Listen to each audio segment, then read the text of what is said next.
This video is going to cover how you write a counterargument with a rebuttal. So we have to start with first, why is the counterargument so important? And it's important because when you acknowledge the counterclaim and then you refute or you provide a rebuttal against the counterclaim, it strengthens your own argument. And you want the strongest argument possible when writing an argumentative piece. So, I have several tips for you for writing your counterargument with a rebuttal. First, you need to know your audience. Who are you trying to convince? Second, think how somebody with the opposing viewpoint might respond to your argument. Then, third, find specific evidence to respond to those views. Fourth, you put it all together. And then fifth, you add transitions to show the relationship between your argument and the counter argument. So what does that look like? What does that look like when we put it all together? Well, let's take a look at an example.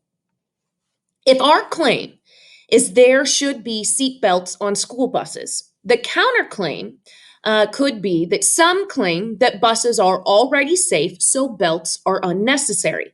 So your first thing you need to do is know your audience. Who are you trying to convince?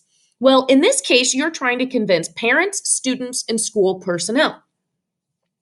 Then you need to think about how might someone with an opposing viewpoint respond to your argument. So they might respond with the fact that the cost of adding seatbelts to buses is not worth the minimal increase in safety they would provide. Then you think about specific evidence that you could use that strengthens your side and either disproves or weakens their side.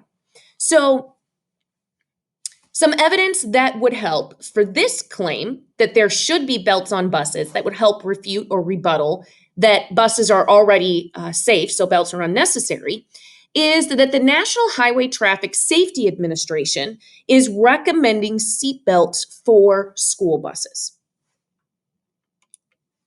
Now we need to put it all together. So parents, students, and school personnel, that's who we're talking to, may say the cost of adding seatbelts to buses is not worth it because the increase in safety is minimal and buses are already safe. So that's what the opposing viewpoint would say. Here's my evidence. The NHTSA is recommending seatbelts for school buses. Now, as is, that kind of doesn't make sense because now we need to add in transitions to show the relationship between our argument and their counter argument. So when I add in transitions, this would be my final counterclaim with rebuttal.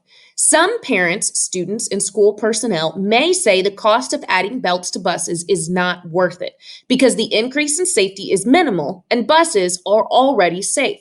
However, the NHTSA, whose sole job is to study and create regulations and recommendations for safe travel, is recommending seatbelts for school buses. So you can see how adding in those transitional words and phrases shows the relationship between my argument and their counter argument, and it makes my argument stronger and it weakens theirs. So as you go to write your own rebuttals against your counterclaim, make sure that you use those tips for writing a counterargument. So let's review those. 1, know your audience. Who are you trying to convince? 2, think how might someone with an opposing viewpoint respond to your argument? 3, find specific evidence to refute and respond to those views. 4, put it all together. And then 5, add in those transitions that show the relationship between your argument and the counter argument. If you follow those 5 tips, you will have fantastic rebuttals in your argumentative writing.